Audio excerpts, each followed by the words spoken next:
Isso que acabou de acontecer é tão sério, é tão bombástico, que eu vou tentar nem dar opinião.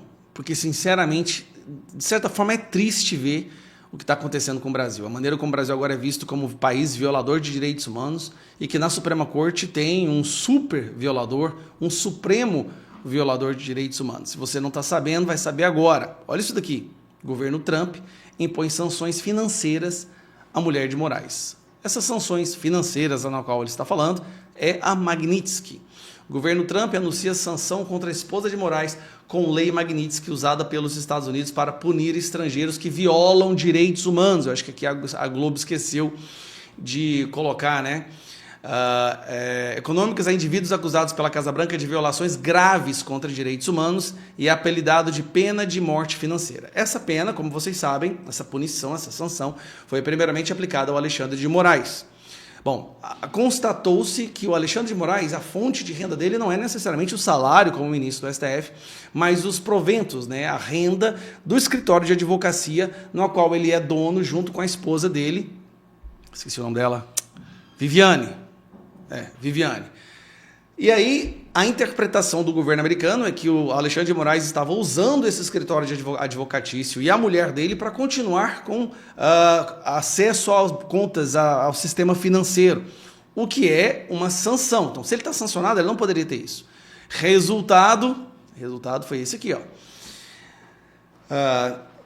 O governo Donald Trump inclui a mulher do ministro Alexandre de Moraes, Viviane Barsi, na lista dos sancionados junto com o marido. A punição foi estendida a ela depois de bolsonaristas apontarem que Viviane seria importante braço financeiro da família. Olha, isso aqui não é verdade, porque a sanção jamais acontece sem provas documentais. Até porque se a pessoa depois for recorrer para se defender, o governo, né, o Departamento de Estado tem que apresentar provas documentais, né, de que realmente, olha, ele estava burlando a sanção através dessa forma e por isso a sanção foi estendida.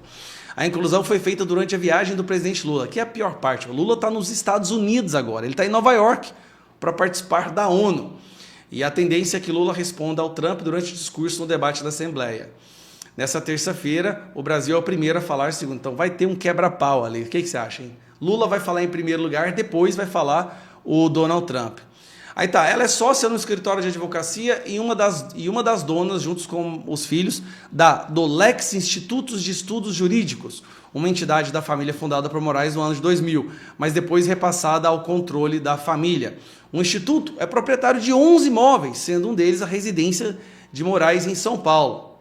Em agosto, o deputado Eduardo Bolsonaro disse à Folha que havia passado a percepção ao governo Trump de que sancionar Moraes sem incluir Viviane seria contraproducente.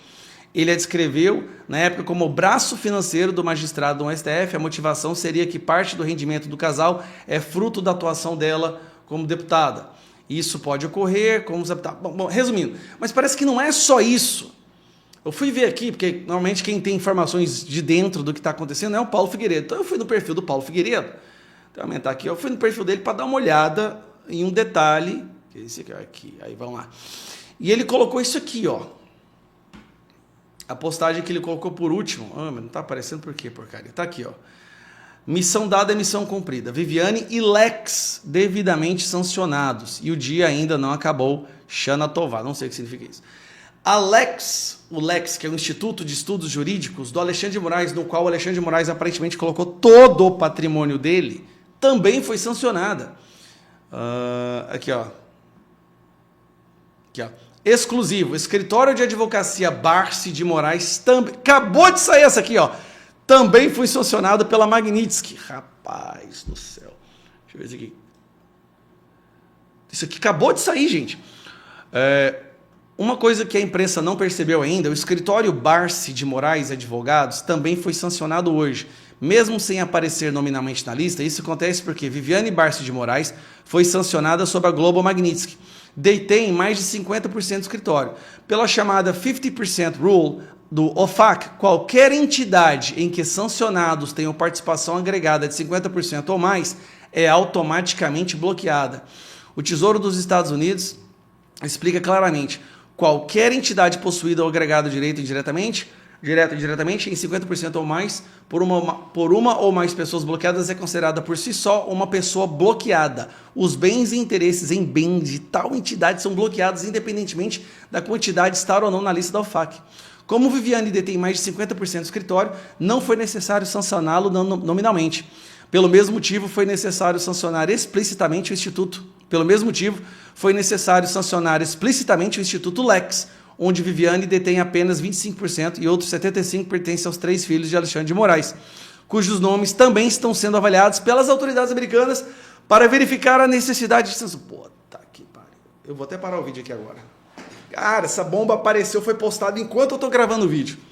Então, peraí, é o Moraes, é a Viviane, é o Instituto Lex e o Escritório de Advocacia do Moraes. Tá tudo sancionado. Minha Nossa Senhora. Será que é esse o futuro dos outros ministros da Suprema Corte, caso eles continuem avançando nessa sanha totalitária de perseguição da direita, de condenação de pessoas inocentes, de julgamentos ilegais e de inquéritos ilegais? Só o futuro nos dirá.